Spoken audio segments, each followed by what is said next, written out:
Hello friends, आज हम लोग अनुपात पर आधारित ल स और म स के प्रश्नों को हल करेंगे। देखिए हमारा पहला प्रश्न क्या है। दो संख्याएं 3:4 के अनुपात में है तथा इनका ल स प 84 है, तो इनमें से बड़ी संख्या क्या होगी। अब इसमें क्या देखिए क्या है, दो संख्याएं हैं 3:4 और उसका ल स दे दिया है। अब पूछ रहा है कि इसमें इन दोनों में से बड़ी संख्या कौन सी होगी। तो मान लेते हैं पहली संख्या क्या है 3x है और दूसरी संख्या क्या है 4x है।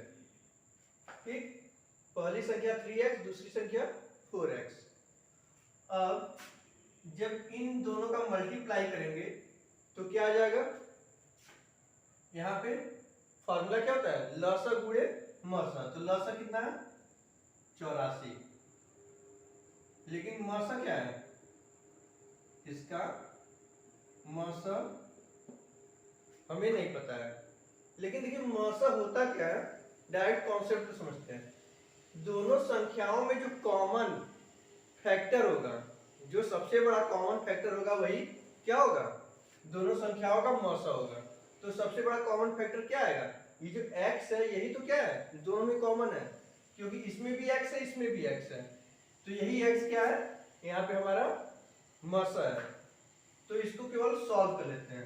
क्या हो जाएगा, ये 3 चौके 12, ये 12x² हो गया और यहाँ क्या आएगा 84, म स क्या है x है। अब देखिए क्या है, यहाँ पे 12x² हो गया और इधर क्या है 84 मल्टीप्लाई x, यानी क्या है 84x। क्या करते हैं 12 को इक्वल के दूसरे साइड भेजते हैं और इस x को इक्वल की इस साइड लाते हैं। क्या हो जाएगा x² इक्वल टू यहाँ पे 84 में 12। जब इसे सॉल्व करेंगे तो हमारा क्या होगा, x की वैल्यू फाइंड हो जाएगी। 12 से 84 को काट देते हैं 7 टाइम्स में, और यहाँ इस x से जब ऊपर वाले x को काटेंगे तो क्या बचेगा, केवल x बचेगा। तो क्या गया x इक्वल टू 7। जब हमें x की वैल्यू फाइंड हो गई तो क्या पूछा था, बड़ी संख्या क्या होगी। तो क्या करते हैं, बड़ी संख्या क्या थी 4x, तो 4x की वैल्यू फाइंड कर लेते हैं, पता चल जाएगा। तो क्या हो जाएगा 4x equal to 4 multiply by 7, क्योंकि x की वैल्यू क्या थी 7। तो क्या हो जाएगा 4 7 जा 28। यही क्या है आंसर, यानी बड़ी संख्या क्या हो जाएगी, बड़ी संख्या बराबर 28। इस तरीके से क्या करते हैं, कॉन्सेप्ट को क्लियर करते हुए सवाल को शॉर्ट तरीके से सॉल्व करते हैं। अब देखिए सेकंड क्वेश्चन में, किन्हीं दो संख्याओं का अनुपात 5:6 और उनका म स प 12 है, तो इन संख्याओं का ल स प क्या होगा।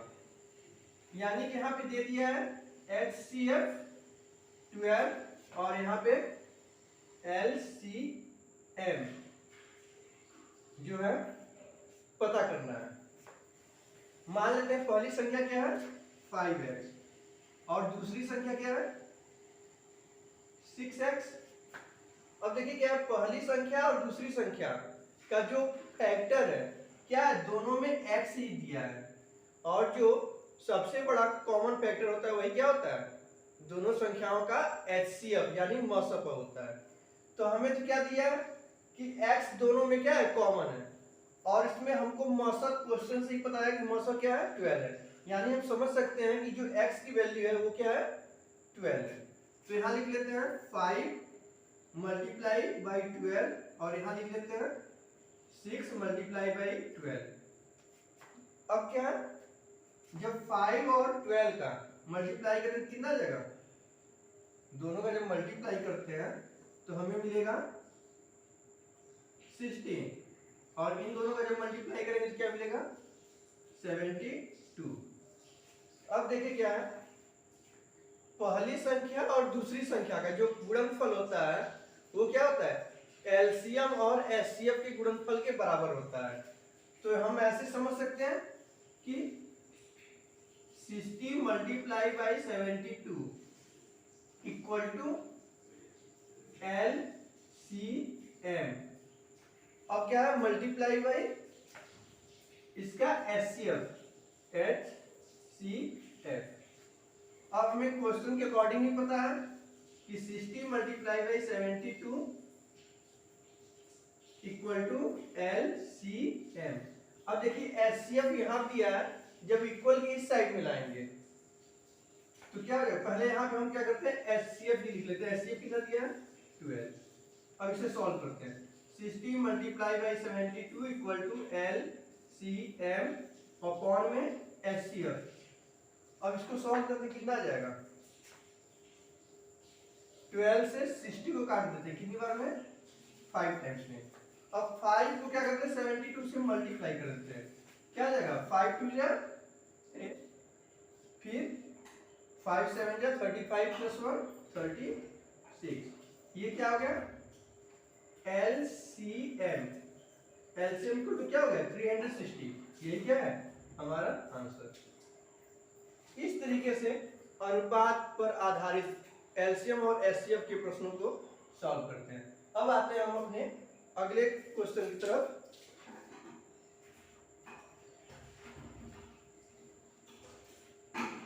अब देखिए यहाँ पे थर्ड क्वेश्चन में क्या दिया है, यदि तीन संख्याएं 1:2:3 के अनुपात में है तो उनका HCF तथा उनका HCF 12 है, तो ये संख्याएं कौन कौन सी हैं। यानी कोई नंबर दे दिया है, ठीक, 1:2:3, ठीक, और उसका HCF कितना दे दिया 12, तो वो संख्या पता करनी है। तो मान लेते हैं कि पहली संख्या क्या है 1x, दूसरी संख्या 2x, तीसरी संख्या क्या है 3x। अब देखिए हमने क्या कहा था कि जो संख्याएं होती हैं इन दोनों संख्याओं में इन सभी तीनों संख्याओं में जो कॉमन फैक्टर होगा, जो सबसे बड़ा कॉमन फैक्टर होगा वही इसका क्या होगा HCF होगा। तो तीनों में कॉमन क्या दिख रहा है x दिख रहा है, यानी तीनों संख्याओं का HCF क्या है 12 है, ठीक, और x की वैल्यू भी इस तरह से हमें क्या पता चल जा रही है 12। तो डायरेक्ट हम इस 12 को इन सभी संख्याओं से मल्टीप्लाई करके अप्लाई कर देते हैं, हमें वही तीनों संख्याएं पता चल जाएंगी। तो यहाँ क्या करते हैं 1 मल्टीप्लाई बाई 12 और यहाँ कर देते हैं 2 मल्टीप्लाई बाई 12 और यहाँ पे 3 मल्टीप्लाई बाई 12। इस तरीके से यदि हम करेंगे तो क्या जाएगा 1 का 12 मल्टीप्लाई करेंगे तो 12 और 2 का जब 12 मल्टीप्लाई करेंगे तो 24 और जब 3 का 12 मल्टीप्लाई करेंगे तो 36। इस तरीके से ये तीनों संख्याएं हमें पता चलेंगी। वे संख्याएं क्या थी 12 और 24 और 36। तो लिख सकते हैं 12 24 एंड 36, यही हमारा आंसर है। यानी वो तीनों संख्याएं कौन सी हैं 12 24 और 36। अब देखिए नेक्स्ट क्वेश्चन नंबर 4 क्या दिया है, दो प्राकृत संख्याएं 6:11 के अनुपात में है, यदि इनका LCM क्या दिया है 462 है, तो इनका HCF क्या होगा। मान लेते हैं पहली संख्या क्या है 6x और दूसरी वाली संख्या 11x है और इनका LCM कितना दे दिया है 462। अब हमें क्या करना है इसका HCF पता करना है। तो HCF क्या है, जो दोनों में सबसे बड़ा कॉमन फैक्टर होगा वही HCF होगा। यानी कि यहाँ भी x है यहाँ भी x है, यही सबसे बड़ा कॉमन फैक्टर है दोनों में और यही क्या है हमारा x ही हमारा HCF है। यदि हम x की वैल्यू फाइंड कर लेते हैं तो हमें HCF पता चल जाएगा। अब देखिए क्या है क्वेश्चन में क्या पढ़ते हैं, पहली संख्या मल्टीप्लाई दूसरी संख्या। जब पहली संख्या और दूसरी संख्या का जो गुणनफल होता है LCM और HCF के गुणनफल के बराबर होता है।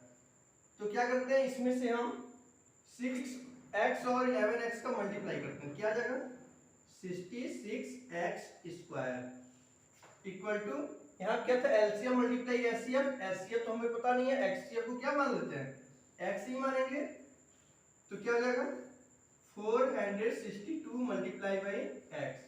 अब इसे हम सॉल्व करेंगे तो हमें x की वैल्यू फाइंड हो जाएगी। क्या करते हैं, 66 को इक्वल के दूसरे साइड में भेजते हैं और इस x को इक्वल के इस साइड में लाते हैं। क्या हो जाएगा एक्स स्क्वायर अपॉन में x, और यहाँ 462 अपॉन में 66।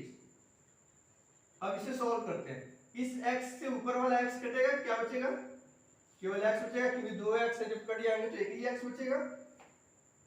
और 66 से जब 462 को काटेंगे तो कितनी बार में कटेगा, 7 टाइम्स में।